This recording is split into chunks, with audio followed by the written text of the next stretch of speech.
Comme chaque semaine, nous allons passer en revue avec vous les principales activités de la mission.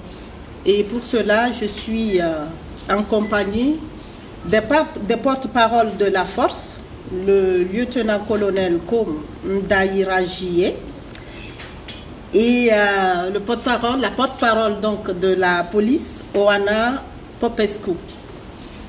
Mais comme d'habitude, nous allons d'abord vous présenter quelques images des activités de la mission et qui vont défiler sous vos yeux. Alors la photo que vous voyez, c'est l'échange sur le nouveau mandat de la mission entre le représentant spécial et les responsables des organisations de la société civile. C'était hier à la MINUSCA, à notre base logistique. Et le représentant spécial adjoint qui est actuellement à Bangassou et qui est sur place en train de voir un peu la situation sur le terrain.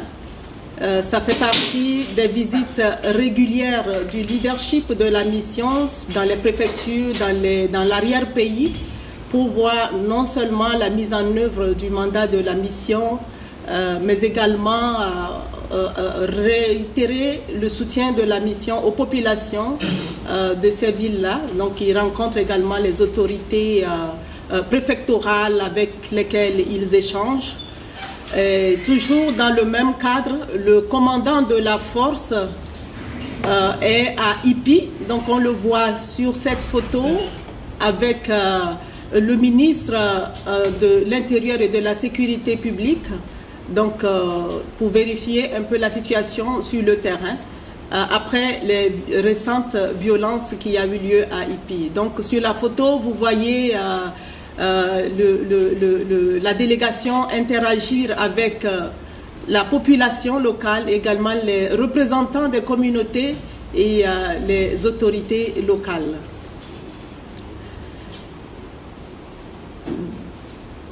Donc, là, on a les photos de la signature de l'accord entre les 3R et les anti-Balaka. Là, c'est dans l'ouest du pays. Donc, il y a une évolution positive, un développement que nous accueillons favorablement. Donc, vous voyez les différents représentants de ces groupes qui sont autour de la même table dans le cadre d'un dialogue que nous encourageons, nous, au niveau de la MINUSCA. Donc, ça, ce sont des photos des activités génératrices de revenus dans la préfecture de Louan. Donc, il y a 195 bénéficiaires, dont 17 femmes qui ont reçu leur certificat de fin de formation. Ici, vous voyez quelques photos de patrouilles et de patrouilles des casques bleus sur le terrain, mais également les interactions entre l'état-major et la population.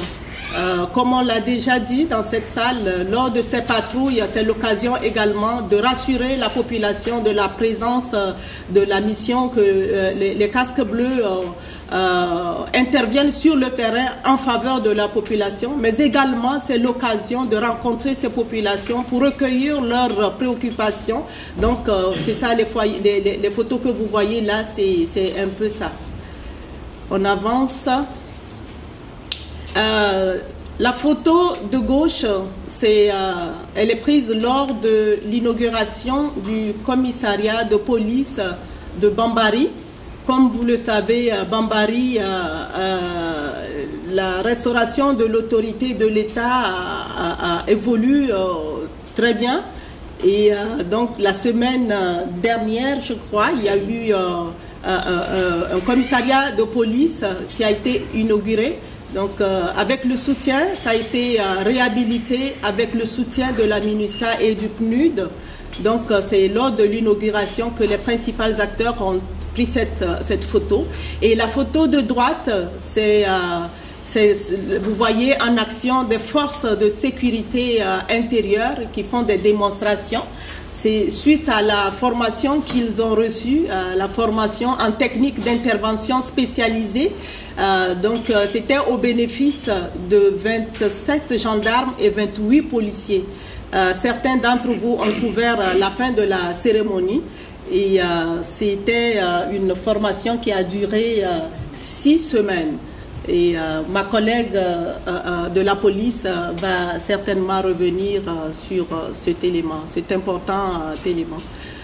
Et vous voyez là, c'est en complément de leurs actions de sécurisation et de protection des civils, les casques bleus, donc le personnel médical donne de temps en temps des consultations médicales au profit de populations qui sont dans le besoin. Donc là, on a les populations de Congo qui bénéficient de ces consultations. Et donc ça, c'est la photo de gauche. Et la photo de droite, c'est les populations de Bouar qui ont également bénéficié de cette action médicale. D'autres photos de l'assistance médicale à Bouar. Donc, vous avez différentes vues qui sont prises et qui vous montrent la diversité de cette action qui est régulièrement apportée aux populations. Sur cette photo, c'est le personnel de la MINUSCA qui donne des fêtes à des enfants au bénéfice de dizaines d'enfants de Kagabandoro. Donc, si vous vous rappelez, l'année dernière, ils ont également organisé une fête et cette année, ils ont également convié de centaines d'enfants à ces moments de réjouissance. L'occasion se prête bien à ce moment de partage fraternel, de solidarité. On voit les enfants qui ont participé à des jeux de société, de partage de repas. Ils ont reçu des dons également. Et ils ont, ensemble avec la population des autorités locales et la MINUSCA, ils ont eu un moment de solidarité fraternelle. Donc là, vous voyez, c'est un schéma de violation et abus des droits de l'homme qu'on vous propose. Nous allons revenir, bien sûr, dans nos présentations. Et voilà, donc c'est une photo également tout en beauté de la fête dont je parlais tout à l'heure, donc les enfants de Kagabandoro qui célèbrent Noël avec au programme des jeux et des cadeaux. Et voilà, je crois que c'est le moment de dire Singila Mingi. Singila. Alors, on va passer en revue rapidement nos propos liminaires. Donc, hier, comme je vous le montrais en image, le représentant spécial du secrétaire général, Parfait Onanga Anyanga, a reçu mardi à la mission, à la MINUSCA, donc, des organisations de la société civile. Et l'objectif est d'échanger sur le nouveau mandat de la MINUSCA. Le représentant, à cette occasion, était entouré du chef de la police et des chefs des différentes sections de la mission. Cet échange a permis à la MINUSCA de présenter les grandes lignes de sa mission au cours des 12 prochains mois, ainsi que les responsabilités des autorités nationales et des acteurs nationaux dans l'exécution du mandat. Le représentant spécial a fait référence particulièrement au paragraphe 10 de la résolution 2387 du Conseil de sécurité des Nations Unies qui, je cite, rappelle le rôle crucial que joue la société civile dans le processus de paix et de réconciliation pour faire en sorte que l'accord politique global s'attaque aux causes profondes du conflit et encourage la participation entière et effective des femmes à ce processus. Les organisations de la société civile ont exprimé au chef de la MINUSCA leurs principales préoccupations et leur position sur le travail de la MINUSCA. Vous vous souviendrez que la semaine dernière déjà, les responsables des médias ont été également conviés à cet exercice et à la suite des représentants des médias, des chefs des organes de médias, il y a eu les maires également qui étaient conviés à cet exercice. Donc c'est une série de rencontres qui sont organisées pour mieux clarifier la spécificité de ce nouveau mandat qui est une reprécision du mandat qui découle de la résolution 2307. Je vous ai montré également les images du représentant spécial adjoint du secrétaire général en République centrafricaine, Kenneth Gluck, qui s'est rendu mardi donc à Bangassou pour une série de rencontres avec le personnel de la mission, le préfet, l'évêque et les organisations de la société civile. La MINUSCA salue la signature du pacte d'engagement entre les anti-Balaka de Boua et le groupe armé 3R pour la cessation des hostilités entre les deux groupes dans la région. Le document a été signé vendredi dernier par les représentants des deux parties en présence du préfet et du maire de Boua, le député de Boua 4, un conseiller à la présidence de la République et un représentant du Centre humanitaire pour le dialogue. Selon le représentant spécial du secrétaire général, il s'agit d'un développement important auquel la mission apportera son soutien aux partis et aux autorités locales en vue de sa consolidation. Conformément à l'accord, les anti-Balaka de Bouar et le groupe armé 3R s'engagent à cesser les hostilités entre eux et envers la population civile, avec notamment la création de zones sans armes. L'accord prévoit aussi le partage d'informations entre les groupes armés et les leaders locaux en vue de créer un climat de confiance. L'accord porte également sur la réconciliation et la libre circulation des personnes et des biens, le retour des déplacés ainsi que le libre accès aux lieux de santé et écoles. Dans le cadre des efforts qu'elle ne cesse de déployer pour le rétablissement durable de la paix et de la sécurité à Batangafo, la MINUSCA déploie à compter de ce 20 septembre une équipe civile multidisciplinaire. Cette équipe, composée du personnel des affaires politiques, de la division des droits de l'homme et de la police des Nations Unies, vient s'ajouter à la présence de la force et des assistants de liaison communautaire ALC qui étaient déjà sur place.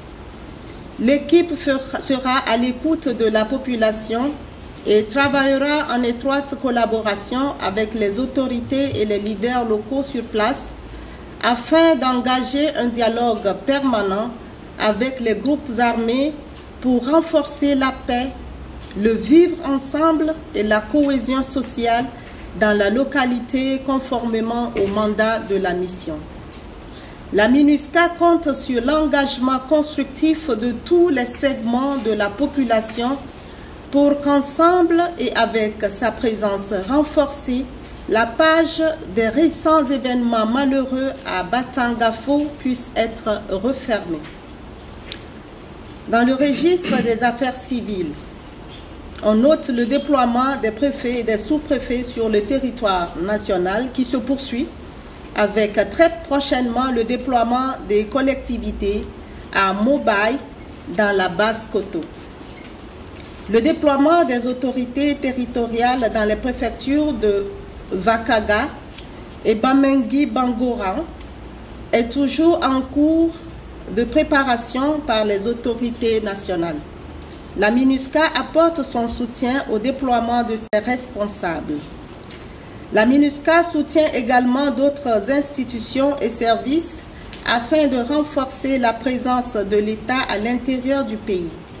Ainsi, après des discussions avec le ministère de l'Éducation, la MINUSCA va assurer le déploiement de 26 enseignants dans les préfectures de Vakaga au début de la semaine prochaine. Les nouveaux enseignants vont renforcer les activités scolaires dans la préfecture qui devraient reprendre début janvier 2018. À présent, en matière des droits de l'homme, la MINUSCA a documenté entre le 14 et le 19 décembre 43 abus et violations de droits de l'homme bien à Bangui et à l'intérieur du pays Ces violations et abus ont affecté au moins 45 victimes, dont 4 dont le genre et l'âge n'ont pas été précisés. La section des droits de l'homme a enregistré une augmentation du nombre de violations et abus et de victimes comparativement à la semaine précédente. 23 incidents contre 26 cette semaine. Les auteurs présumés sont d'une part des éléments des groupes armés tels que les anti-Balaka, auxquels on attribue 4 incidents, des ex-Seleka, notamment MPC, 7 incidents, des ex-Seleka FPRC 2, FPRC MPC 2, UPC un incident, le Fulani armé un incident, la LRE un incident et d'autre part des agents de l'État auxquels on attribue 25 incidents. Dans le registre du DDR, projet DDR pilote, 40 éléments de l'UPC, Unité pour la paix en Centrafrique, 2 anti-Balaka, branche Mokom, et un combattant du FPRC, Rassemblement patriotique pour le renouveau de la Centrafrique, ont été désarmés et démobilisés à Bambari. À cet effet, 23 armes, 7 roquettes, 2 mortiers et 33 munitions ont été collectées. Les opérations du projet pilote DDR se sont déroulées dans la Ouaka dans la période du 17 au 19 décembre. À Bangui, les 12 et 13 décembre, 74 combattants, dont 8 femmes, ont été désarmés et démobilisés. Il s'agit de 35 éléments de l'Union des forces républicaines, 12 de l'Union des forces républicaines fondamentales, 26 de la Révolution et Justice, faction de Belanga, et d'un élément de la faction anti-Balaka mokomiste. Pour rappel, 100 bénéficiaires déjà enregistrés dans les FACA sont en cours de formation par le UTM. Un deuxième groupe de 140 autres va suivre. Les autres bénéficiaires participeront au programme de réintégration dans la communauté dont les premières activités seront lancées à Bangui à partir de demain, jeudi 21 décembre. Toujours dans le cadre du DDR.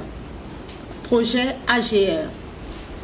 On note la fin des activités du projet AGR, donc activité génératrice de revenus, dans la préfecture de l'Ouam. À cet effet, 195 bénéficiaires, dont 17 femmes, ont reçu leur certificat de fin de formation en informatique, en alphabétisation, mathématiques et anglais. En plus de leur parchemin, les bénéficiaires, organisés en 16 groupements, ont reçu des kits professionnels pour développer leur projet générateur de revenus. Projet CVR.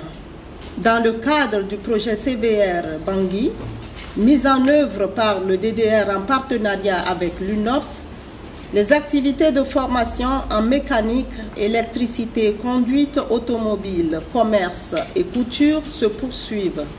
Dans cette troisième phase, 702 bénéficiaires, dont 96 femmes, participent à ce programme qui prendra fin en janvier 2018. Merci de votre attention. Je passe à présent la parole au porte-parole militaire. Merci Icardi. Chers auditeurs et auditrices de la radio Guira FM et la radio Maria, excusez. Chers journalistes, mesdames et messieurs, bonjour. La situation sécuritaire au cours de cette semaine qui vient de s'écouler a été caractérisée par un calme relatif à Bangui, la capitale, ainsi qu'à travers tout le territoire national de la République centrafricaine. Quelques actes de banditisme ont toutefois été observés dans certaines parties du pays, perpétrés par les groupes armés que la force de la MINUSCA, en étroite collaboration avec les forces de police et les forces de sécurité intérieure, a su maîtriser. Comme nous approchons la fin de l'année, toutes les mesures et les dispositions nécessaires de sécurité ont été prises par la force de la MINUSCA afin de permettre à la population centrafricaine de célébrer les fêtes de Noël et de Nouvel An dans le calme et la quiétude. À Bangui, quelques indices d'actes isolés de banditisme ont été observés, des actes que la force de la MINUSCA a su maîtriser conjointement avec la force de la MINUSCA et les forces de sécurité intérieure. Comme annoncé, la force a pris les mesures nécessaires adaptées pour sécuriser la capitale durant les périodes de fête. Outre la multiplication des patrouilles motorisées et pédestres, la force a procédé au renforcement des mesures de sécurité au niveau de différents points de contrôle, rendant ainsi davantage dissuasive sa présence. C'est aussi en faisant la sécurité de la population civile une de ses priorités et conformément au mandat renouvelé de la MINUSCA que le commandant de la force a participé le 15 décembre 2017 avec le commissaire adjoint de la police à un entretien qui a eu lieu entre le représentant spécial du secrétaire général des Nations Unies avec les maires de 8 arrondissements de Bangui sur la sécurité de la capitale. À l'ouest, un calme relatif prévaut dans cette partie de la République centrafricaine qui se matérialise entre autres par le retour des habitants dans les villages et à la vie normale évoquant à les occupations quotidiennes. Et cela est le résultat du renforcement des mesures nécessaires prises par la force en multipliant les patrouilles et en renforçant les mesures d'escorte de convois au profit de la population. Au centre, il y a un retour progressif au calme dans cette partie après l'intervention rapide de la force de la MINUSCA pour arrêter des actes de violence perpétrés par les groupes armés qui ont voulu empêcher le rétablissement de la paix et l'instauration de l'autorité de l'État, faisant partie du mandat de la force de la MINUSCA. La force a procédé aussi à la multiplication des patrouilles, au renforcement des mesures pour la sécurité des autorités administratives et des camps de déplacés, rassurant ainsi la population civile qui n'aspire qu'au retour de la paix. C'est à ce juste titre d'appuyer l'autorité du gouvernement et s'imprégner de la situation de sécurité réelle dans cette partie que le commandant de la force, aux côtés du ministre de l'Intérieur et de la Sécurité publique, a effectué un déplacement ce mardi à Ipi. À l'est, un calme relatif prévaut dans cette partie en dépit du climat de tension entretenu par les groupes armés dans cette partie, et la force a pris toutes les dispositions nécessaires pour sécuriser la population civile afin de lui permettre de passer les fêtes de fin d'année dans la tranquillité. Il a renforcé les mesures d'escorte des convois au niveau des différents axes de circulation et au profit des populations. Au cours de cette semaine écoulée, la force a procédé à une série de campagnes médicales, comme vous avez vu sur les images qu'on a montrées, et l'approvisionnement en eau potable au profit de la population civile. Et cela s'ajoute à une série de dons de bancs pupitres au profit de certaines écoles pour encourager le retour des enfants centrafricains à l'école. Je vous remercie pour votre aimable attention. Merci beaucoup, lieutenant-colonel Kom. Nous passons à présent la parole à la porte-parole de la police, le lieutenant-colonel Oana Andrea Popescu. Bonjour chers journalistes, auditeurs et collègues de la MINUSCA. La situation sécuritaire en Centrafrique a été marquée au cours de la semaine écoulée par des incidents à Bangui et en Provence. Des coups de feu isolés ont été enregistrés à Bangui sans faire de victimes.